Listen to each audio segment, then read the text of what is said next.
lideramos el camino de la opinión pública y buscamos que la cultura del debate alcance consensos y soluciones a los problemas de nuestro país.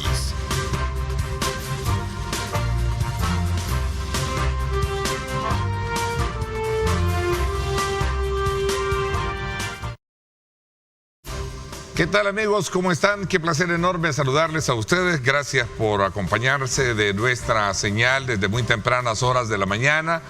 Por supuesto, agradecemos a todos nuestros compañeros de Telenoticias Megavisión, a Luis Amayoa, a Luis Ernesto Mendoza y a todo el equipo también que nos reportan y nos dan información desde muy tempranas horas de la mañana. A continuación, en esta hora y media, vamos a continuar examinando al cierre del año 2023 diferentes rubros. Ahora vamos a hacer un análisis desde la perspectiva económica con el economista Rafael Lemus, a quien le quiero dar la más cordial bienvenida. Rafael, bienvenido, gracias por acompañarnos. No, a ti, gracias Ernesto por la invitación y es un gusto estar con ustedes y un saludo cordial a todos los amigos de este programa. Gracias. Teníamos, por cierto, como siempre, la oportunidad de invitarlos a ustedes para que participen, hagan uso de nuestras redes sociales, de nuestras plataformas y poder de esa manera interactuar y recibir, por supuesto, todas las preguntas o aporte que puedan dar al análisis respectivo de los temas que vamos a abordar esta mañana con nuestro invitado. Bueno, Rafael, días de no vernos, la verdad que es importante casi al cierre del año 2023 poder conocer tu punto de vista sobre la situación actual económica del país. ¿Cómo de alguna manera podemos entrar a conocer tu punto de vista sobre ello? A ver, quizás tratando de hacer un balance así más general de la situación económica del país. Lo primero, acordémonos que el contexto ha sido bastante complicado internacionalmente, ¿verdad? Algunas variables se han movido en una dirección no muy apropiada, como puede ser aumento de tasas de interés en los mercados internacionales. La economía sigue, digamos, cerrado el acceso a los mercados de fondos de bonos internacionales. A pesar de todos los esfuerzos que se han hecho en materia de ordenamiento o de tratar de hacer ajustes en la parte de deuda, sobre todo reestructuraciones, compras anticipadas, el tema del manejo de la reforma de pensiones, a pesar de todo eso, el mercado internacional ha seguido cerrado para El Salvador, que esa es una área delicada, ¿verdad? Porque todo gobierno necesita financiamiento. Por otro lado, digamos, como en la parte real, la economía se ha mantenido creciendo, pero el crecimiento, digamos, se ha venido desacelerando. Y eso en parte es, como yo diría, hasta cierto punto normal, porque si bien tuvimos una situación bien complicada en el año 20 por la recesión asociada a la pandemia y los cierres de la actividad económica, rápidamente la economía se puso en marcha y rebotó el siguiente año 21.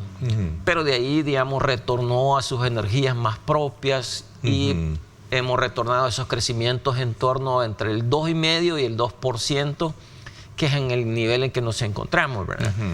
Y de ahí quizás donde no marcha relativamente bien o donde hay menos éxito es en atraer inversión extranjera directa, que ahí, digamos, es una área débil de la economía.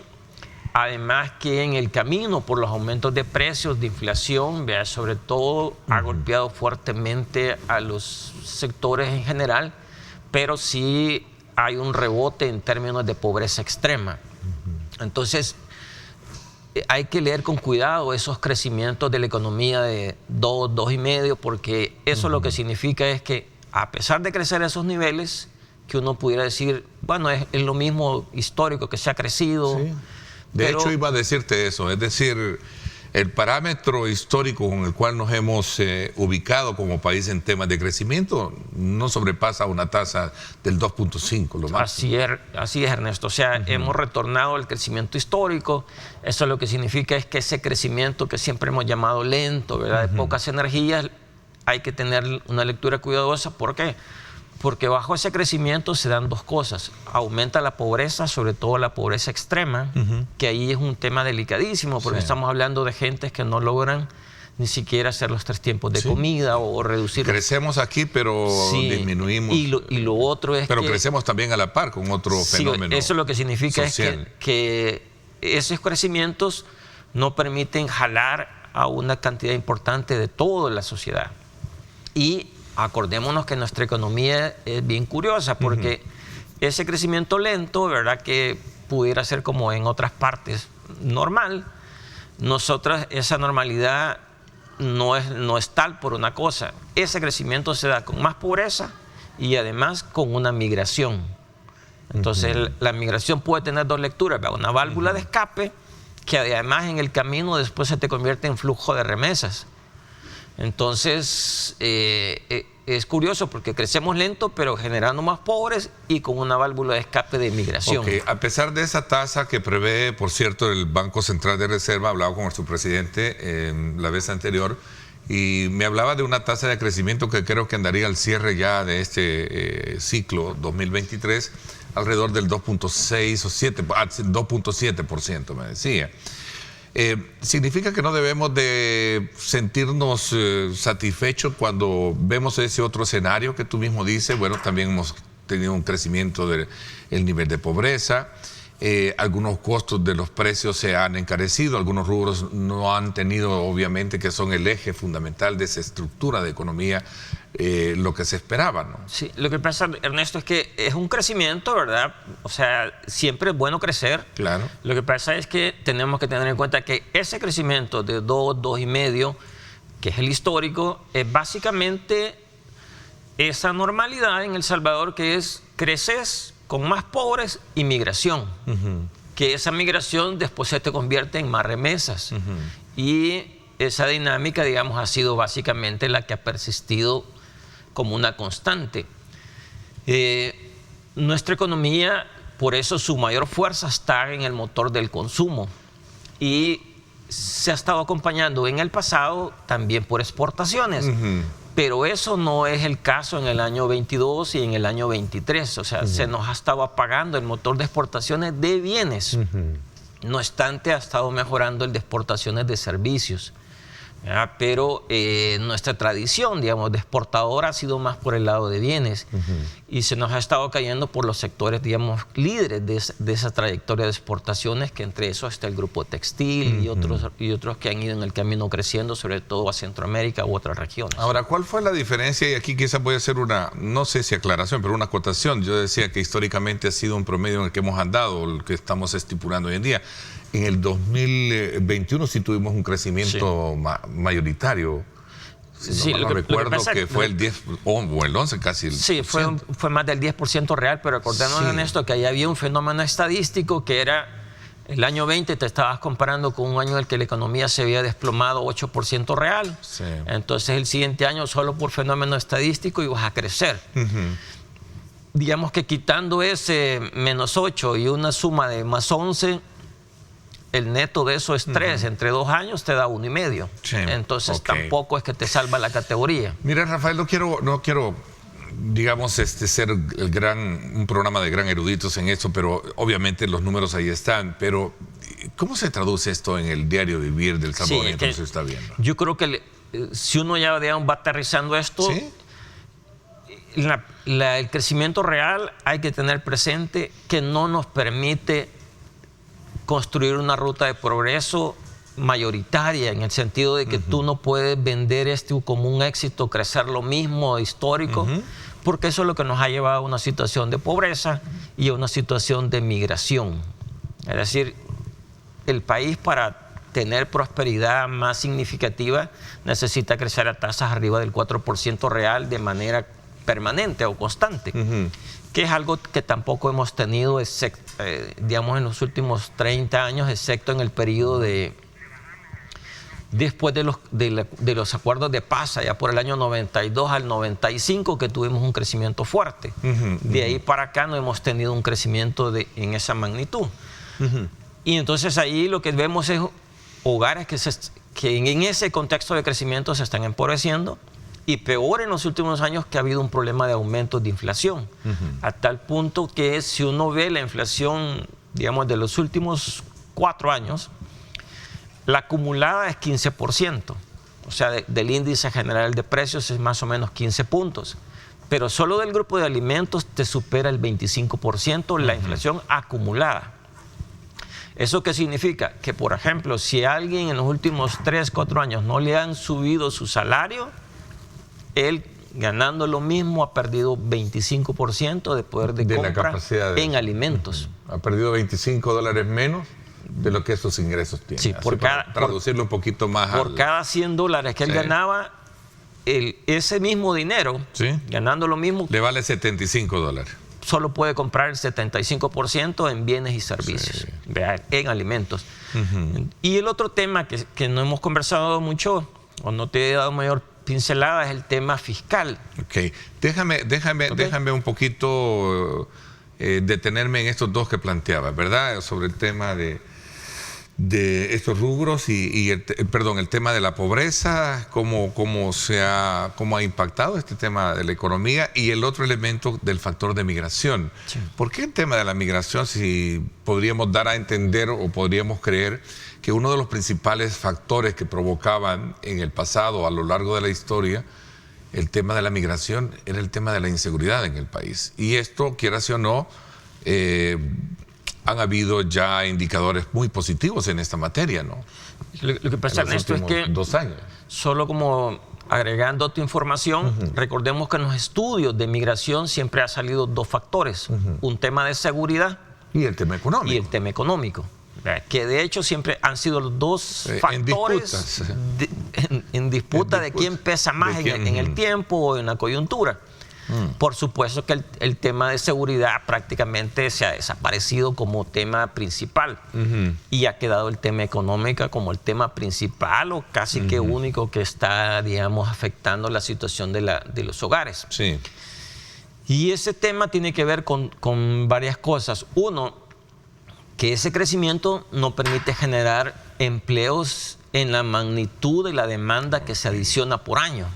Siempre se habla que en el país se adiciona, digamos, fuerza laboral más o menos arriba de 60,000 personas por año, que son nuevos demandantes de empleo. Y la economía logra absorber, ha sido variable, pero, digamos, años buenos, 10,000 personas. Entonces ya ahí te va quedando marginado, sin oportunidad de acceso a mercado o empleo formal, más o menos 50,000. Por eso tú ves que incluso estadísticas publicadas hace un par de días te dicen de que salvadoreños emigrados que no lograron con éxito pasar la frontera, hay capturados más de 30,000. Estamos hablando de los meses de este año. Entonces, ¿por qué? Porque tampoco hay oportunidades de empleo, y además si aquí se insertan en el mercado informal, se está complicando incluso ahí. Hemos visto que están desalojando vendedores, que no hay oportunidades. Y además el poder de compra se ha disminuido, tenés un problema de oportunidades y eso hace que mucha gente siga la ruta de migración, que se convierte en una válvula de escape. Porque si toda esa gente no migrara, tendrías un problema más serio. Mira, y en un comparativo similar al que hablábamos de disputa entre ambos, figuras o temas, cabe destacar que hoy en día en el tema de encuestas electorales también estos fueron sustituidos. El tema de la inseguridad, que era la preocupación mayoritaria de la población, ahora pasa a un plano bien marginal y sube el tema económico, que es lo que tú estás diciendo. Es decir, han sido las dos figuras en disputa, ¿no? Entonces, ¿qué significa esto? Una voz de alarma para ver, bueno, ok, ya resolvimos parte de un problema, ahora apostémosle en la economía, ¿no? Sí, diría yo. Lo que pasa es que en el tiempo, digamos, si uno revisa las estadísticas, la gente cuando se le consultaba de cuál era su principal problema, en distintas coyunturas estaba entre economía y seguridad. Sí. Claro, todo el esfuerzo que se ha hecho en seguridad, sobre todo con el tema del tratamiento de las pandillas, ahí el tema de seguridad ha perdido fuerza y relevancia. Y es bien curioso porque a pesar de que el tema económico en algún momento apretara más, la gente le daba más importancia a la seguridad. Pero cuando uno lo ve ya más en concreto, eso tiene que ver con qué prefiere o opta la gente, que su joven o su hijo del hogar llegue a la casa con seguridad o que, digamos, tú tenés limitaciones para comer. Creo que es más importante la seguridad en ese caso, en esas familias. Sí. Por eso la gente se inclinaba más por seguridad. Sí. Pero una vez como el factor de mayor preocupación. Sí, entonces cuando tú sacas del camino ese problema, que era un factor clave incluso para crecer, la historia no nos está, digamos, por lo menos ya tenemos casi 2 años con el tema de mejora en el clima de seguridad, pero eso no se está traduciendo fuertemente o significativamente en aumentos de inversión, como para que uno diga, vaya, que hay ya un gran rebote de crecimiento y de generación de empleo, sino que estamos retornando al crecimiento histórico, que es el mismo que siempre nos ha llevado a más pobreza y más migración. Rafael, este tema de la economía pasa por, cuando tú la examinas como parte de una opinión que obviamente representa una de las mayores preocupaciones para los salvadoreños. Bueno, sí, ¿cuál es el problema según las encuestas? Y voy un poco a generalizar la pregunta. ¿Cuál es el problema que no se ha resuelto? ¿Cuál es el problema que a usted más le agobia? Todo el mundo dice la economía, pero en términos económicos, ¿es poder adquisitivo, es empleo? ¿Qué se puede identificar en ese? Es combinación, ¿vea? Es una combinación. Es una combinación en el sentido de que ¿sí? hay hogares de que logran cubrir, o sea, trabajo tienen los dos. O digamos que por lo menos logran cubrir su nivel de consumo y superar la línea de pobreza. O sea, son no pobres, pero tienen ya un joven que está graduado y no tiene empleo.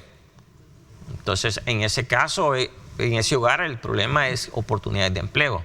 Pero hay otro conjunto de hogares, más o menos cerca del 30%, que está lidiando para lograr cerrar el mes y cubrir la parte de la canasta básica. Entonces, en ese caso, el problema de ellos es poder de compra, ingresos. Bien, poder adquisitivo. Sí. Y que iba a mencionarte ese tema. Y que a ellos los ha estado apretando la inflación que se ha, digamos, enfrentado en los últimos, básicamente, 3 años después de la pandemia, ¿verdad? Que ha sido, digamos, el tema recurrente, aumentos de precios por distintos factores. Pero también acordémonos que aquí se ha fallado en la parte de inflación, Ernesto. Y te lo expongo de la siguiente manera. Si se hubiera hecho el esfuerzo por aumentar la oferta en básicamente 3, 4 productos, nos hubiera ido mejor. ¿A qué me refiero? Si hubiéramos tenido una buena oferta de frijol, maíz, arroz, azúcar, café. O sea, la dieta alimenticia de la canasta, de hecho, parte de las críticas es que es una lista corta. Son pocos productos comparativos con los países de la región.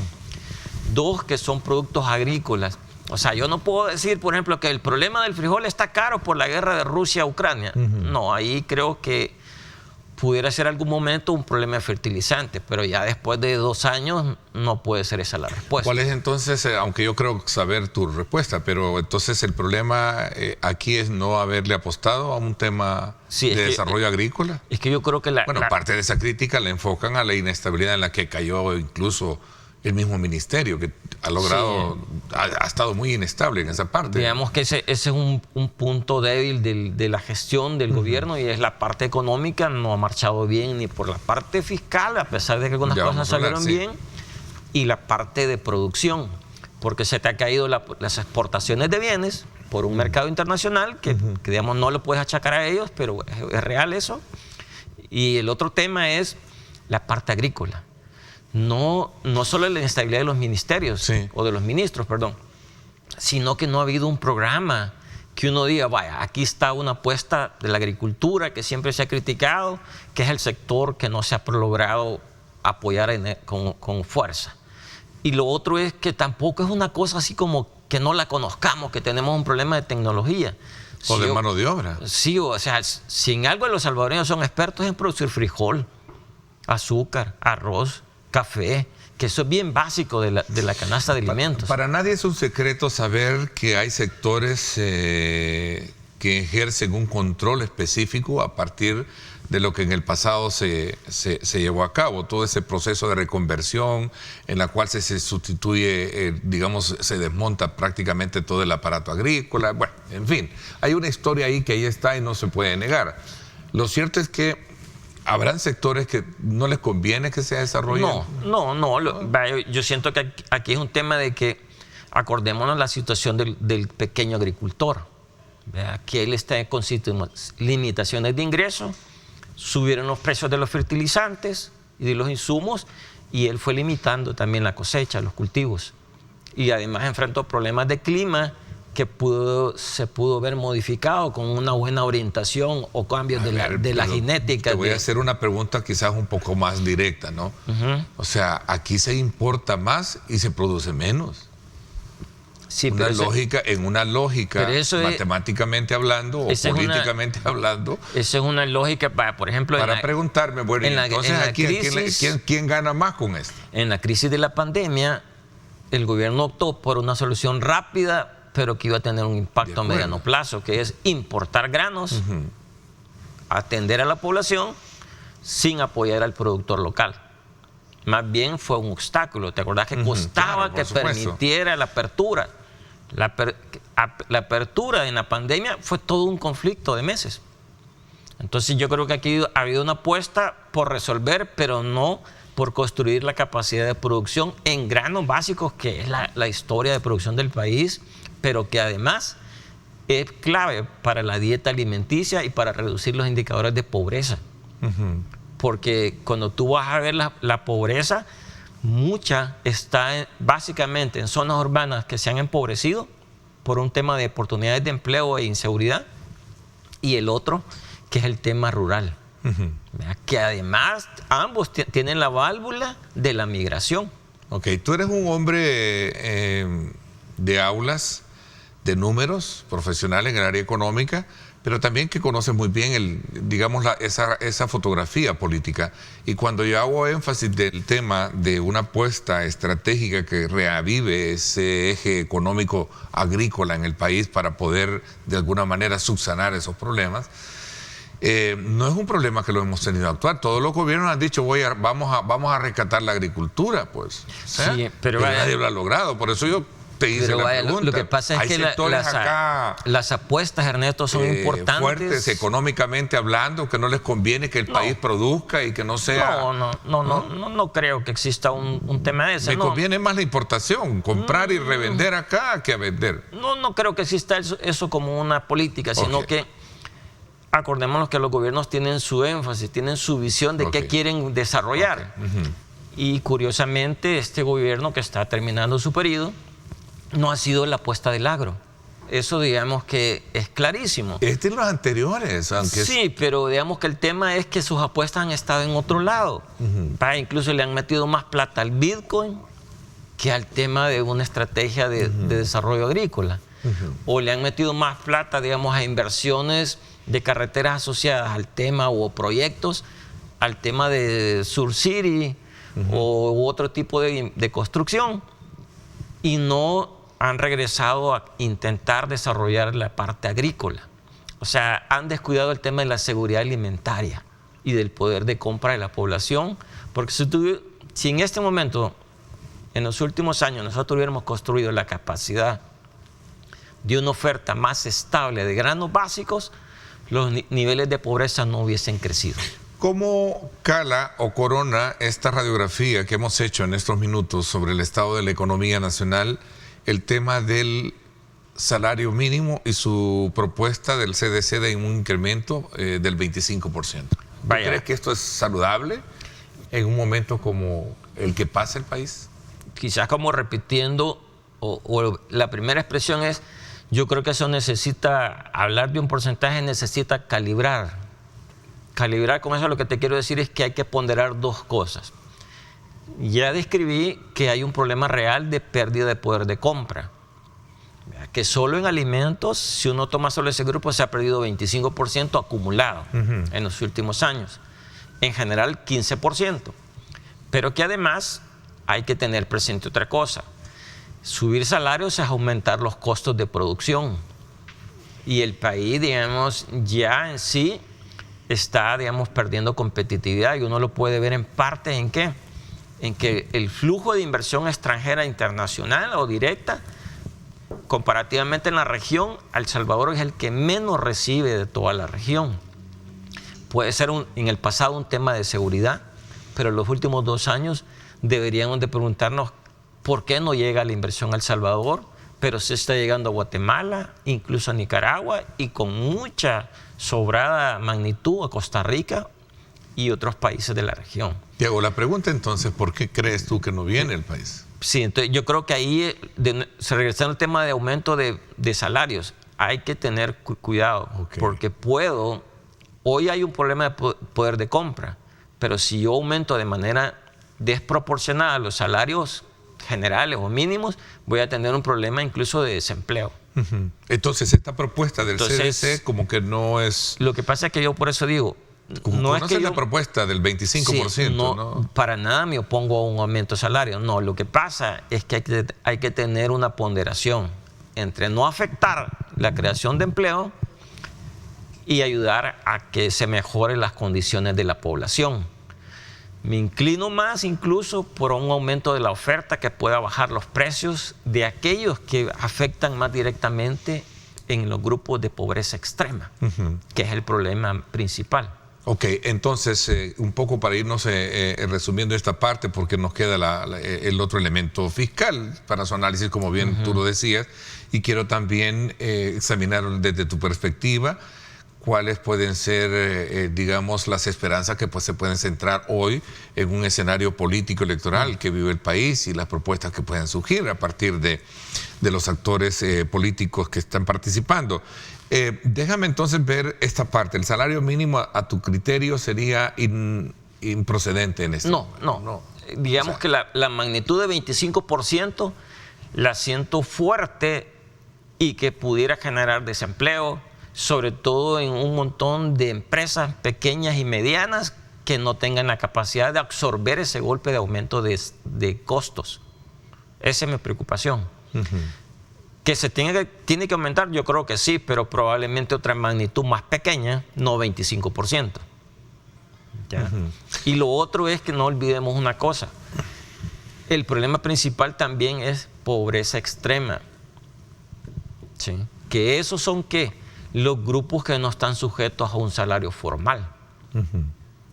O sea, estamos hablando de aquellos que no logran ingresos ni el mínimo para adquirir los alimentos y por lo tanto no tienen un salario formal. Ok, entonces un factor importante para tratar la manera de, a tu criterio y bajo, digamos, la experticia profesional tuya, es que se deberían de generar mejores condiciones para que vengan inversiones. Sí, o sea, no es suficiente, ¿verdad?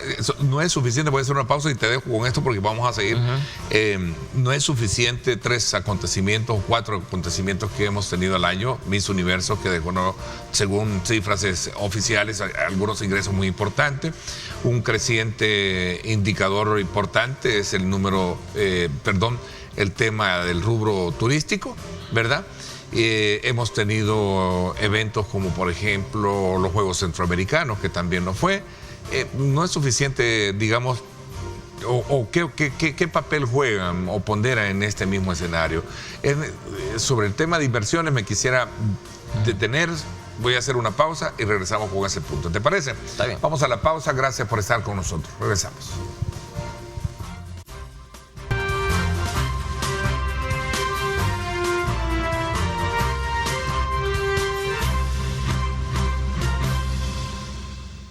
Bueno, gracias nuevamente por estar con nosotros a esta hora de la mañana. Continuamos nuestra conversación con el economista Rafael Lemus, en la que estamos haciendo una evaluación de la situación económica del país, una radiografía puntual sobre rubros que son factores que son muy determinantes a la hora de hacer una evaluación. Y por supuesto nos habíamos quedado, Rafael, en este tema de las razones por las cuales o qué condiciones debe de tener el país para volverse atractivo en materia de inversión, que a la hora de hablar de inversión es traducirse en generar más empleo, y por supuesto generar empleo es generar una dinámica económica diferente, ¿no? Sí, yo creo que en esa parte no nos ha ido bien en la atracción de inversión extranjera directa. Y además creo que los movimientos que están ocurriendo de movimientos de inversión en el mundo y en esta región han estado asociados a dos corrientes. A todo ese esfuerzo de nearshoring que tiene que ver con el conflicto más bien la pandemia, que creó un problema de logística y y generó la necesidad de acercar la producción a los centros de demanda, que era la economía de Estados Unidos, y ahí, digamos, el pastel, la tajada más grande se la está apropiando México, en eso de nearshoring. Y tiene que ver por el tema de la cercanía al mercado de Estados Unidos, pero de ahí está el otro elemento y es como el de friendly shoring o amigable, ¿verdad? Sí, sí. Al socio amigable, que ahí el tema es distinto, porque cuando uno ve, por ejemplo, hay cosas puntuales, el tema de microprocesadores. En la región está pescando Costa Rica. Costa Rica ha tenido la virtud hace un buen rato de tener la inversión de Intel. Y además tiene certificado el tema de ser un socio seguro para Estados Unidos. Entonces eso le ha permitido obtener beneficios fiscales a las inversiones en esos países que tienen ese sello de seguridad de un socio seguro para las inversiones. Entonces nosotros, digamos, esas dos corrientes por el momento no estamos recibiendo inversiones significativamente, comparado con Costa Rica, de que tú ves incluso la cantidad de empresas, firmas e inversiones que están llegando. Bueno, y mucha expectativa.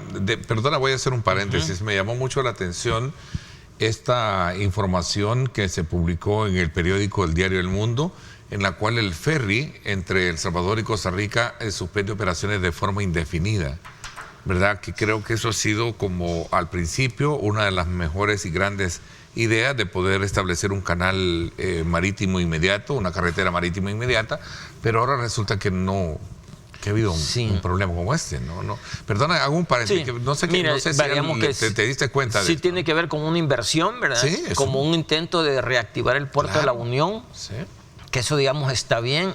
Desafortunadamente, ese proyecto, desde el inicio se dijo que los costos de transporte o la solución no era eficiente, o sea, no era competitiva comparado con la movilización por tierra, o sea, terrestre de la carga.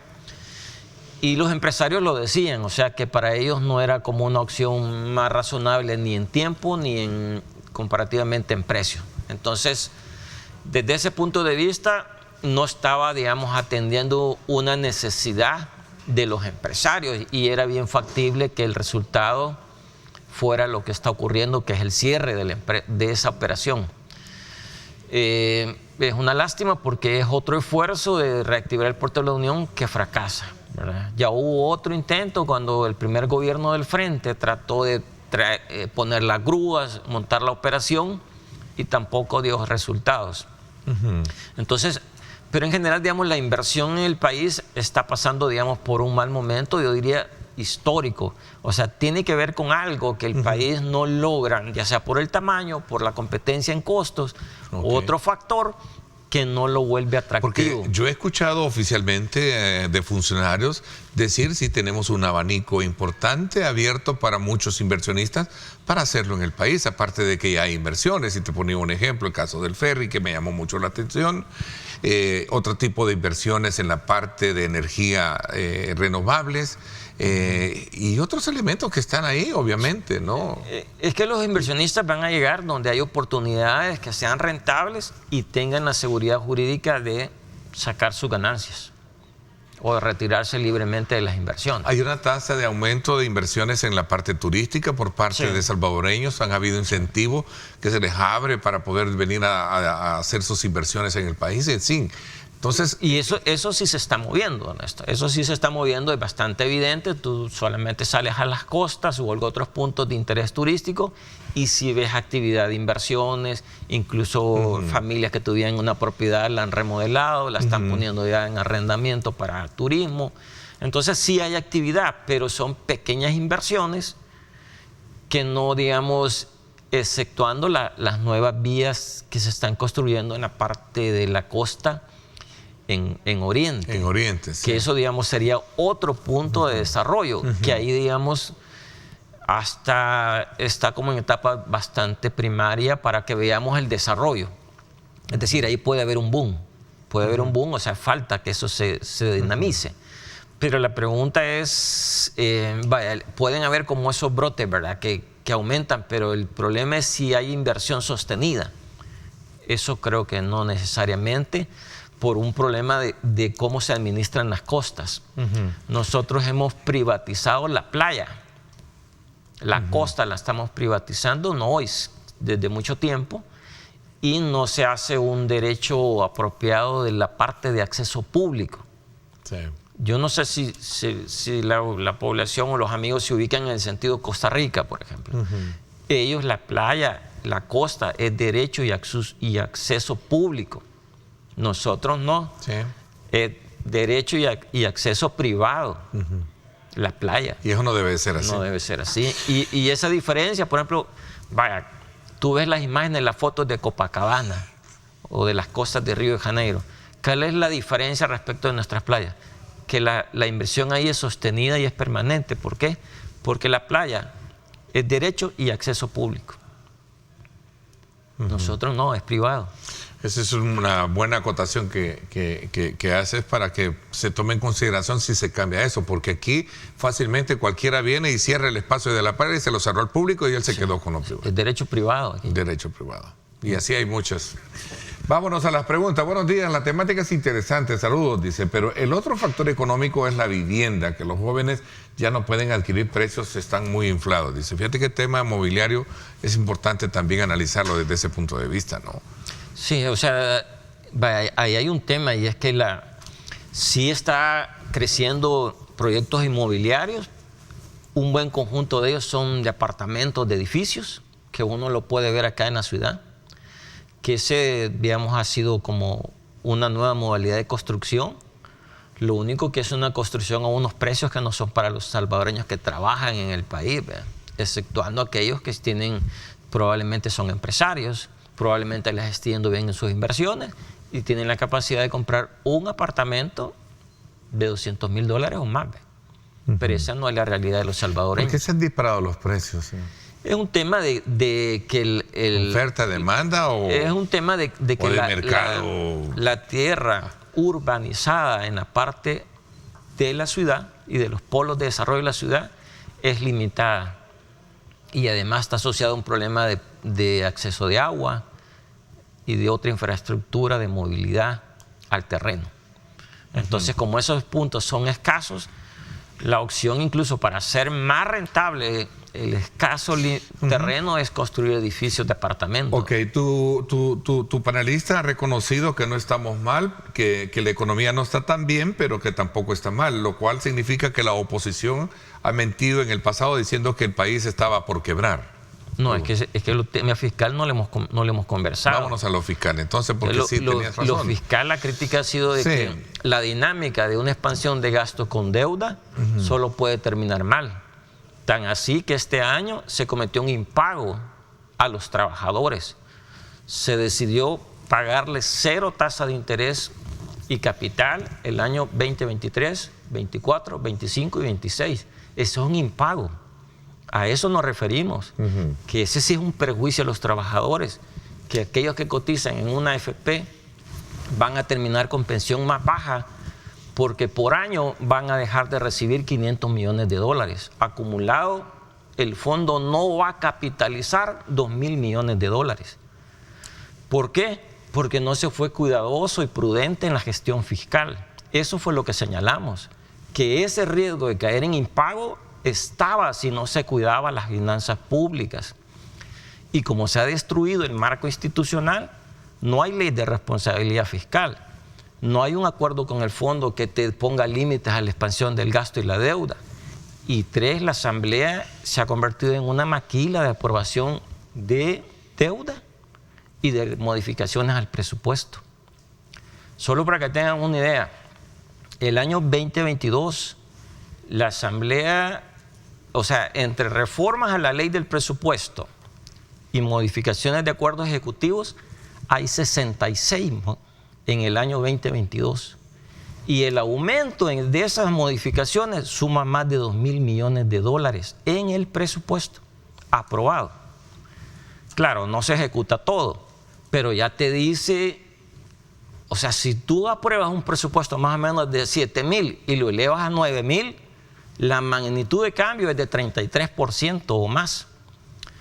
Entonces, con esos cambios del presupuesto ya te denota que no hay una guía de planificación y de prudencia y de gestión cuidadosa del gasto.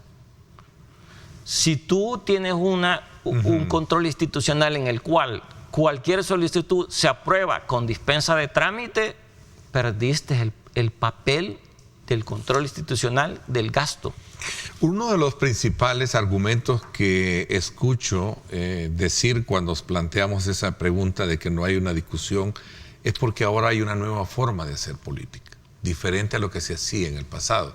Cuando hablamos de aprobaciones, Vaya, pero lo que pasa, Ernesto, es que lo que tenemos que preguntarnos es si ese método de trámite expedito con dispensa de trámite, uno es cumplir el rol que dice la Constitución de que un órgano tiene que ser aprobar o rechazar los créditos presupuestarios.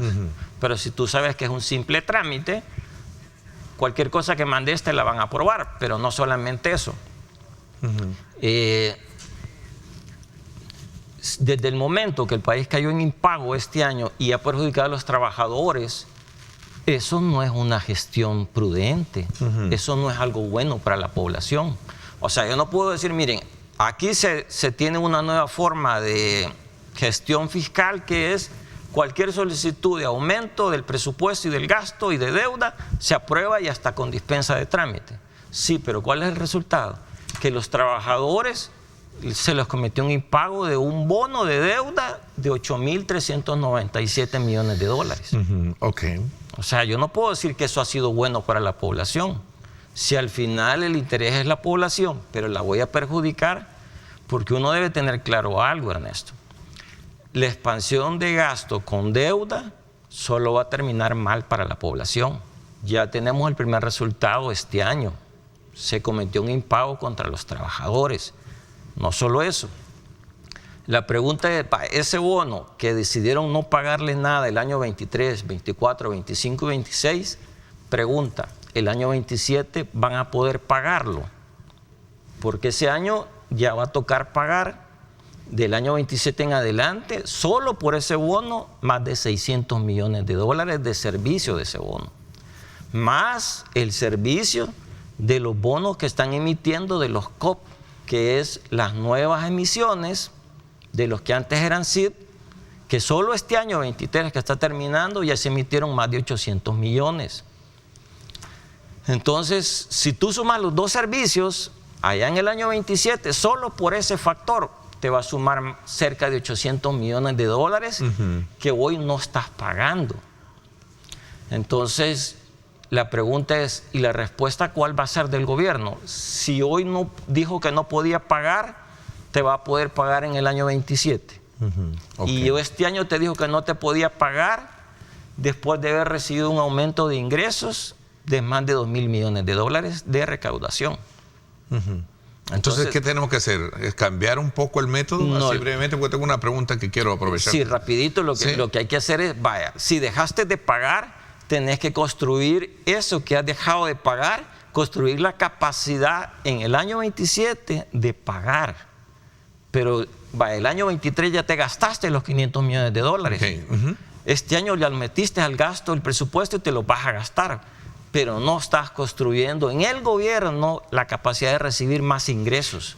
Me sería difícil encontrar en ti un análisis o una opinión de reconocer que hay algo positivo en en lo económico. No, yo te expliqué que la economía ha estado creciendo, que a pesar de eso todavía hay inversiones, pero la parte fiscal, hubo una pregunta que alguien dijo, o creo que tú dijiste, que era una crítica del pasado y que no había habido impago. Sí, del tema de quiebre, sí. De quiebre, y sí ha ocurrido. Veamos esta pregunta. El Ministerio de Agricultura no ha desarrollado un programa adecuado para que los agricultores sean incentivados a cultivar más granos básicos.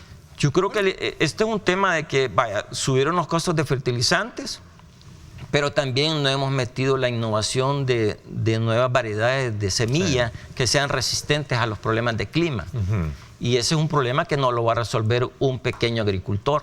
Ese es un problema que se tiene que ocupar la parte de política pública, que es Y es más, el gobierno donde debe de poner las prioridades es resolver los problemas de la gente de pobreza extrema. Y es otra área donde no ha habido mayor avance. ¿Tienes expectativa con relación al año electoral, a los eventos electorales? ¿No mucha? ¿No hay mucha? Digamos que eso va básicamente, tú puedes ver que no hay mayor disputa electoral, no hay ni siquiera campañas, yo no veo campañas. Entonces es un tema de recursos. O sea, no hay recursos, el gobierno no entrega la deuda política a la oposición y no hay campaña de la oposición. Entonces, sin recursos no hay campaña. Y la población, digamos que hoy en día ni conoce los candidatos. Eso es así de claro, sin campaña no hay forma de conocer a los candidatos y sin recursos menos. ¿Prevés entonces cambios para el próximo año o efectos? Digamos que en la parte electoral no se esperan mayores cambios. Ok, ¿y en lo económico? En lo económico, digamos que... ¿Prevés qué año? Básicamente es continuar con esa dinámica de crecimiento lento, con precios relativamente más estables. Ok, el tiempo se me fue, te quiero agradecer, Rafael, que nos hayas acompañado esta mañana. Teníamos días de no vernos y hacer lecturas como las que hemos hecho. Te confieso, me quedo con el sabor todavía para ir indagando algunos rubros. Entiendo que el rubro de la construcción ha tenido un creciente, ha tenido un número creciente en ello. Y otros sectores examinarlos así particularmente, turismo, ¿no? El turismo, que también lo es, ¿no? Así es que creo que será más adelante y gracias por haber aceptado la invitación de venir. No, tienes. Te agradezco muchísimo, bueno. Gracias. 7:21, nos vamos a la pausa y regresamos con más.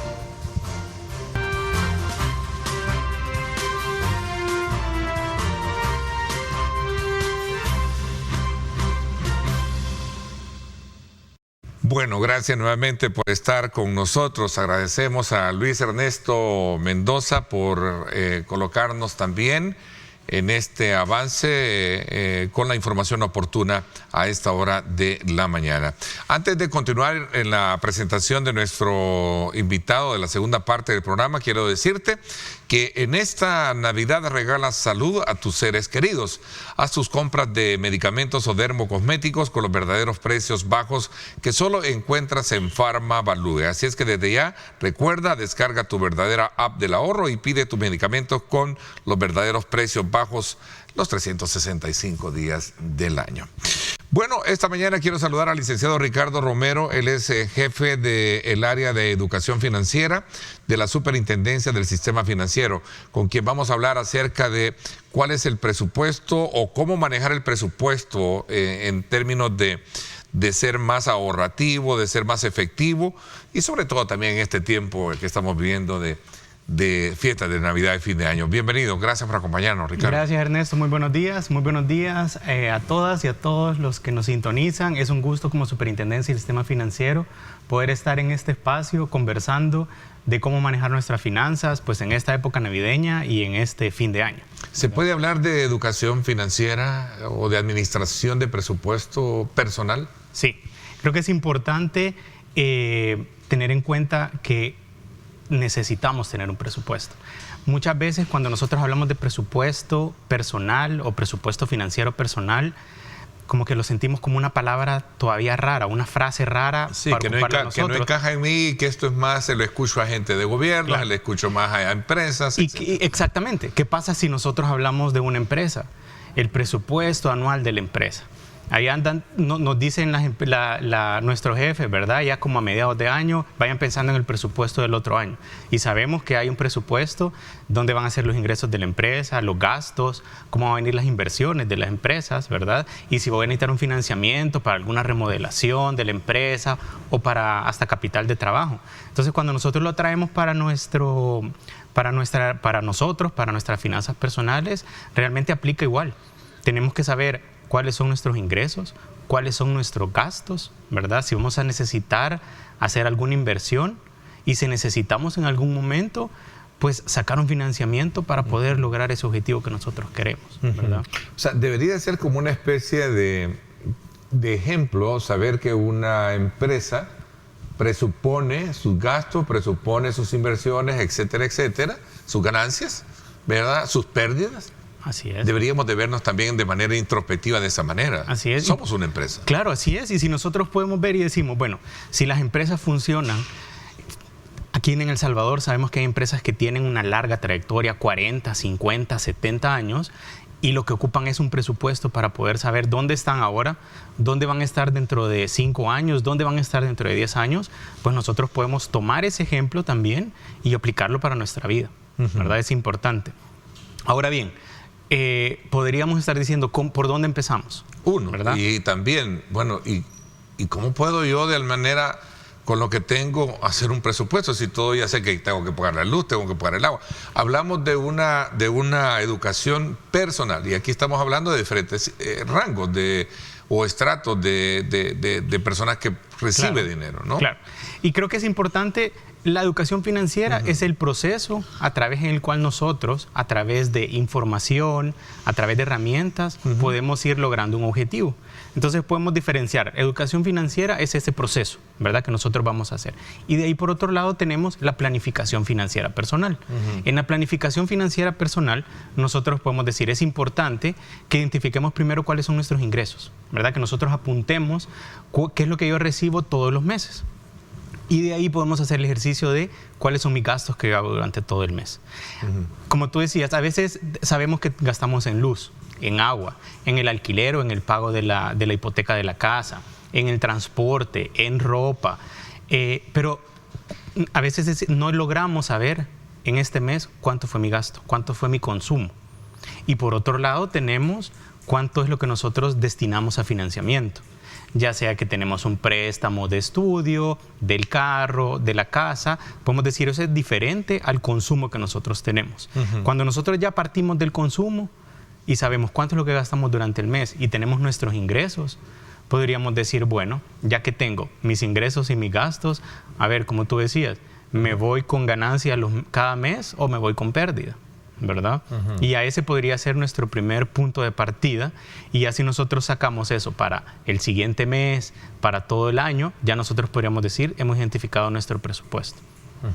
A veces me preguntan, ¿cómo yo puedo saber el consumo y de pronto si hay un comportamiento? Pues nosotros podemos ver un poco un año para atrás.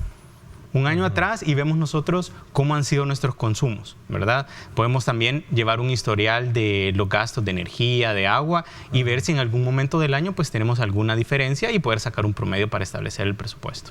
A ver, cualquiera puede decir, bueno, si hacer un presupuesto, ¿cómo puedo hacer yo un presupuesto con un salario? Por ejemplo, partamos del salario mínimo, ¿no? ¿Se puede? Sí. Porque lo importante es que nosotros estamos tomando un presupuesto. Si nosotros tenemos un ingreso del salario mínimo, ese es nuestro ingreso, ¿verdad? Ahora, ¿cuánto nosotros destinamos al gasto? Distinto es muchas veces que nosotros partimos del hecho de primero saco lo que gasto y después veo lo que tengo de ingreso. Y ya no se diga si le metemos ahorro. La fórmula que nosotros conocemos hoy por hoy para el ahorro es mis ingresos menos mis gastos es igual al ahorro. Y la fórmula correcta es nuestros ingresos, aparto el ahorro y posteriormente hago el gasto, ¿verdad? A ver, ¿cuáles son los, digamos, cuál es la forma más idónea de momentos como los que cruza en este momento el país, para la redundancia, en materia de de establecer mecanismos de ahorro o de inversión? Presupuestar las finanzas para un evento de fin de año, por ejemplo. Vamos a colocarnos en este momento. ¿Por qué? Porque viene el aguinaldo, viene el tema relacionado con los regalos, que muchos tienen esa costumbre. Obviamente, no lo sé, pero y no quiero cuestionarlo, porque a lo mejor puedo herir susceptibilidades, pero es cierto, ¿no? A veces regalamos lo que no tenemos. Claro, y una recomendación puede ser, si estamos hablando del presupuesto, nosotros sabemos que el presupuesto lo tenemos que llevar todos los meses.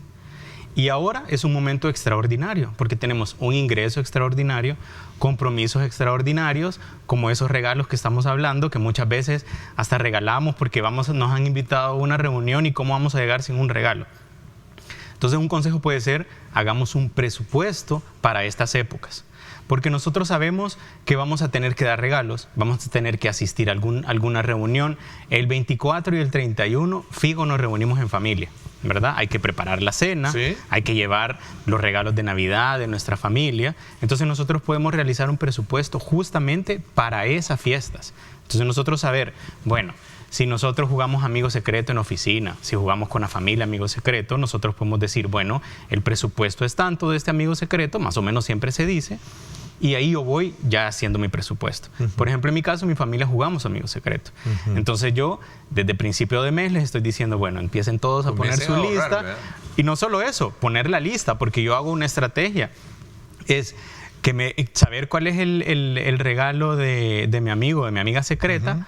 Y cuando ya viene durante todo el mes, que empiezan a ver las promociones, que empiezan a ver descuentos, yo ya tengo presupuestado cuánto es lo que voy a gastar, identifico dónde está ese regalo y voy a comprarlo y aprovecho algún descuento o alguna promoción que haya. Ok, hace unos minutos conversaba con el economista Rafael Lemus. Hablábamos un poco en términos generales del estado actual de la economía.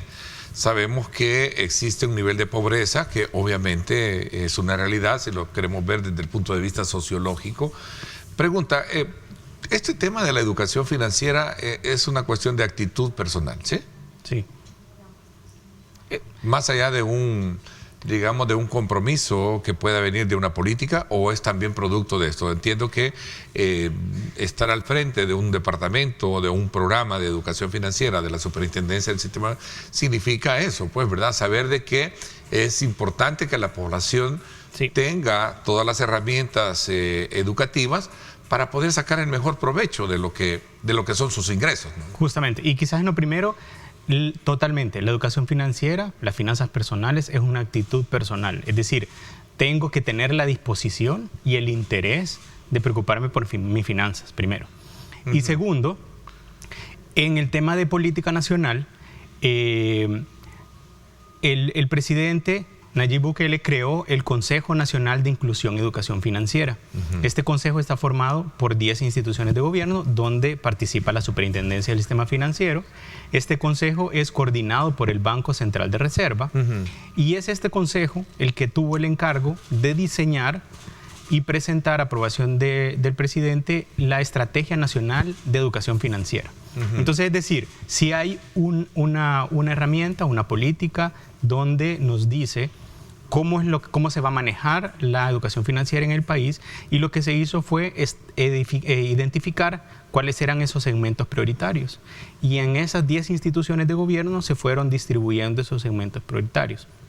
Por ejemplo, nosotros como superintendencia tenemos webinars y cursos abiertos al público, pero también a través de la Estrategia Nacional de Educación Financiera, nuestro segmento prioritario es la población migrante. Entonces nosotros, por ejemplo, atendemos a receptores de remesa, salvadoreños en el exterior, ¿verdad? Y también personas retornadas. Entonces nosotros, se puede decir que ese es nuestro segmento que ha sido establecido en la Estrategia Nacional de Educación Financiera, ¿verdad? Entonces, es decir, si hay una iniciativa a través de país, a través de estas políticas públicas donde se van estableciendo cómo abordar a toda la población y poder mejorar la educación financiera. Bueno, para hacer de manera pragmático con el tema que estamos abordando esta mañana con Ricardo Romero, que es el manejo de las finanzas hoy con motivo de estas fiestas de Navidad, es que hay que priorizar gastos, ¿no? Así es. En resumen de esta primera parte hay que priorizar gastos. ¿Cuánto tengo? ¿Cuánto puedo invertir? Y sobre todo, aquí viene el elemento más importante. Las fiestas terminan después del 31, luego viene enero. Así es, justamente. Y para muchos viene el gasto escolar. Así es. Vamos a la pausa y hablamos de esto cuando regresemos. Gracias por estar con nosotros.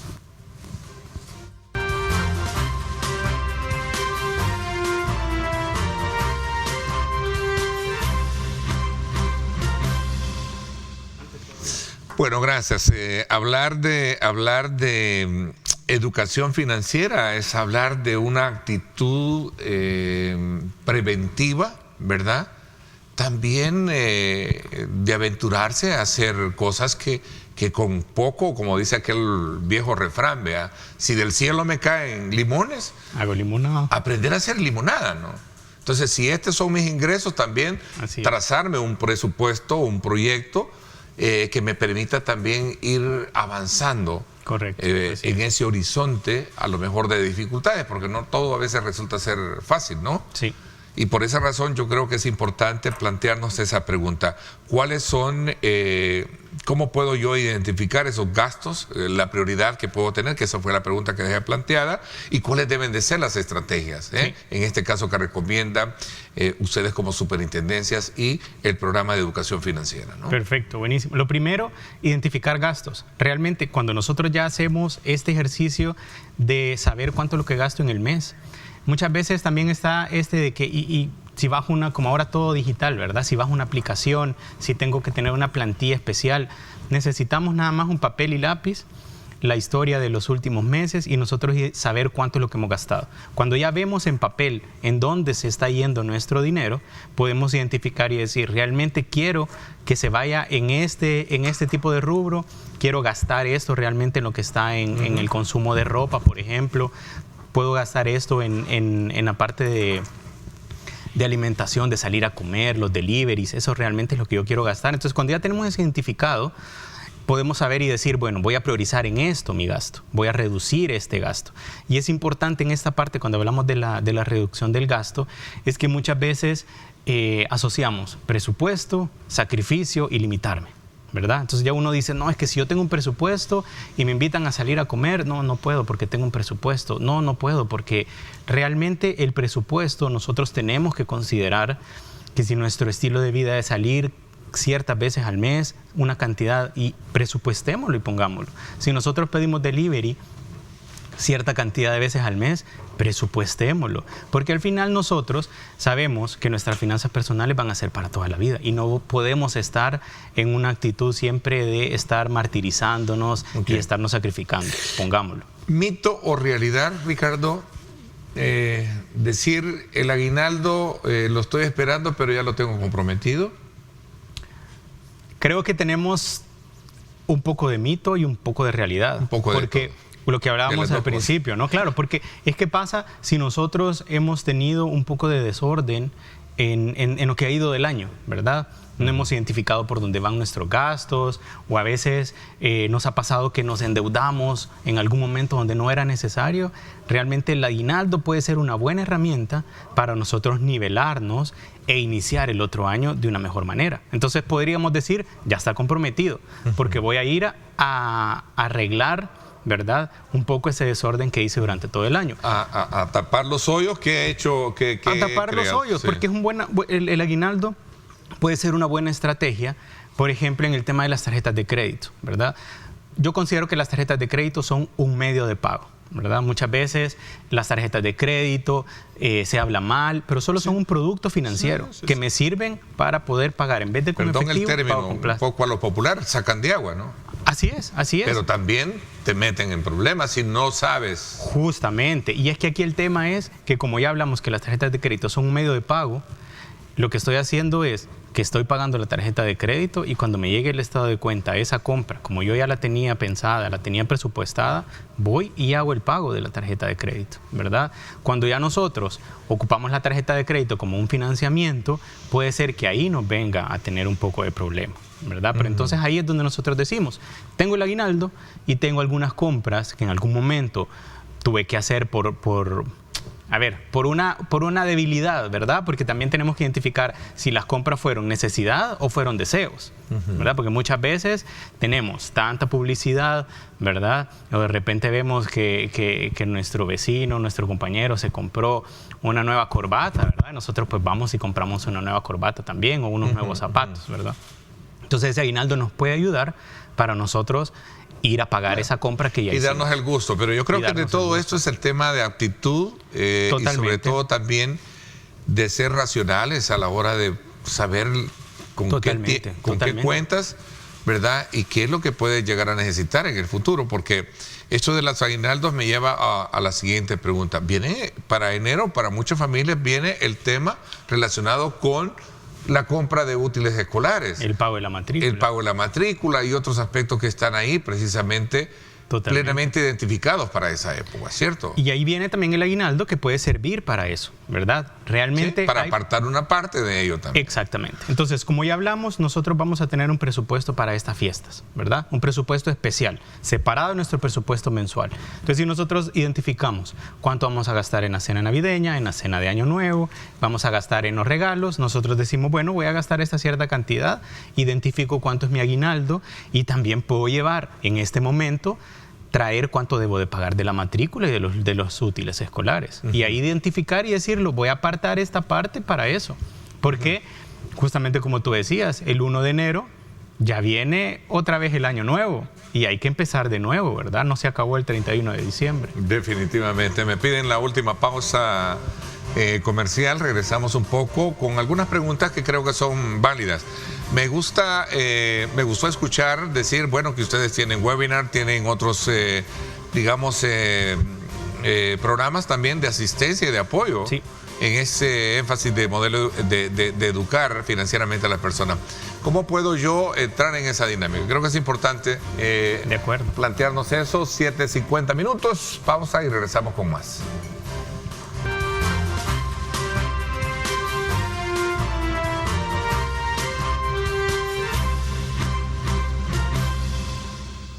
Bueno, gracias nuevamente por estar con nosotros. El tema de la buena administración de sus finanzas por cuestiones de épocas navideñas pasa, un poco en resumen, por una buena actitud, por una buena educación, por ser muy mesurado, por tener objetivos, decías, ¿no? Sí. Por tener objetivos de mediano y largo plazo. Así es. Eso me lleva y me recuerda mucho a un gran amigo que ya no está acá con nosotros, está en el cielo.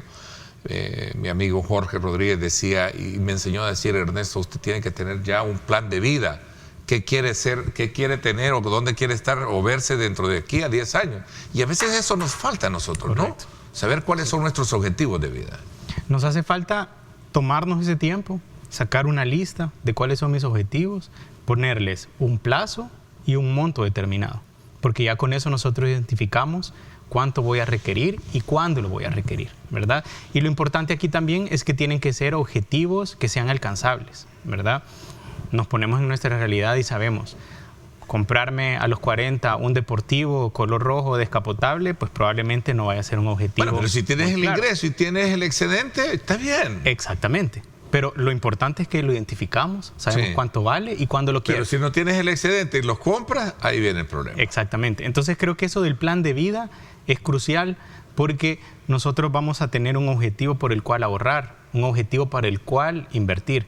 El ahorro y la inversión solo son mecanismos para poder llegar a nuestros objetivos. Realmente son los objetivos los que rigen nuestros comportamientos en el tema de las finanzas, ¿verdad? Entonces, si nosotros tomamos la planificación que nosotros tenemos con el tema del presupuesto y a esta planificación le ponemos objetivos de vida, ya nosotros sabemos el rumbo que nosotros buscamos y ya vamos a quitarnos eso de que muchas veces pero es que solo es ahorrar por ahorrar. No, estoy ahorrando porque yo sé que dentro de tanto tiempo voy a necesitar ese dinero y ya tengo un monto que quiero lograr.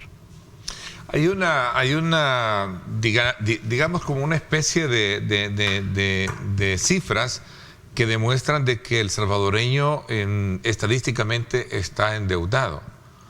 ¿Cuáles son los estudios que ustedes como superintendencia tienen para identificar? Porque me imagino que cualquier tipo de programa que asiste en la función pública que tienes, Ricardo, manejas parámetros, manejas estadísticas, ¿no? Sí. Cuéntame un poquito sobre ello. Nosotros como Superintendencia del Sistema Financiero, ¿verdad? A través de la información que nosotros podemos recopilar, de los que nos pasan también la parte de los supervisados, nosotros hemos justamente identificado que uno de los principales características que nosotros tenemos es justamente el tema del endeudamiento, ¿verdad? Entonces, nosotros como Superintendencia buscamos a través de campañas de educación financiera, la cual nosotros ponemos en nuestras redes sociales, ir buscando esos diversos temas de interés de finanzas personales, ¿verdad? Como por ejemplo nosotros en el mes de octubre nos sumamos a la celebración del Día Mundial del Ahorro, que es el 31 de octubre, y realizamos 31 de octubre, Día Mundial del Ahorro. del Ahorro. Entonces nosotros al mes de octubre le cambiamos nombre y le llamamos el mes del ahorro, ¿verdad? Y hacemos actividades en ese marco y realizamos una campaña en redes sociales donde nosotros incentivamos al tema del ahorro, ¿verdad? Porque nosotros sabemos de que si nosotros ahorramos, vamos a poder tener el suficiente dinero para poder lograr esas compras que nosotros necesitamos. ¿Puede ahorrar el salvadoreño en las condiciones actuales de la economía? Pregunta. Sí se puede, sí se puede. Lo que pasa es que, como hablamos hace un momento, a veces nosotros hacemos la fórmula del ahorro al revés. Decimos ingresos menos gasto y lo que me queda lo ahorro. Cuando debería de ser el ingreso, cuánto voy a ahorrar y después lo que voy a gastar. En un comparativo con el costo de la canasta básica versus mis ingresos, ¿cómo se puede ahorrar? Creo que es importante que nosotros, para poder identificar cuánto vamos a ahorrar, tenemos que saber primero también cuántos son nuestros consumos. Entonces, lo que hablamos al principio, si yo tengo un salario, el salario mínimo, ¿verdad? Si yo identifico en cuánto voy a gastar, pues yo puedo saber si ahorro o no ahorro. No hay una fórmula mágica de poder decir hay un porcentaje que debemos de ahorrar. ¿Qué pasa si nosotros tenemos todo lo que ingresamos, lo consumimos? Y me podrías decir, Ricardo, lo que pasa es que no hay forma de poder ahorrar. Si nosotros vemos si los números no nos dan, puede ser que en ese momento no se pueda ahorrar. ¿Son las tarjetas de crédito un mal necesario? Las tarjetas de crédito son un producto, son un medio de pago, ¿verdad? Cuando hablamos de que si son un mal, yo no lo llamaría que son un mal, porque para mí las tarjetas de crédito, así como los créditos, son los depósitos a plazo, los ahorros. Dije un mal necesario, que ese es un contraste. Decir, sí, es buena y es mala, ¿verdad? Pero lo que pasa es que el solo son productos. Para mí la tarjeta de crédito no es malo.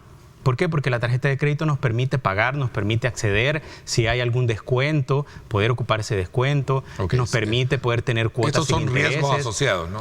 Claro, pero lo que pasa es que son beneficios. ¿Qué pasa si yo tengo la tarjeta de crédito y esta tarjeta de crédito me da puntos y yo estoy haciendo mi consumo mensual y ya después a fin de año yo sé que con esos puntos puedo comprar los regalos de fin de año, ¿verdad? ¿Qué recomendaciones nos das? Me parece que ha sido muy interesante. Me encanta lo que hemos conversado este día porque obviamente muchos no tenemos esa experticia de poder ver realmente, sino que nos alegramos con lo que recibimos y a veces a gastar o malgastar. Sí. Y conozco también de personas que tienen ese hábito del ahorro, ¿no? ¿Qué recomendaciones nos das?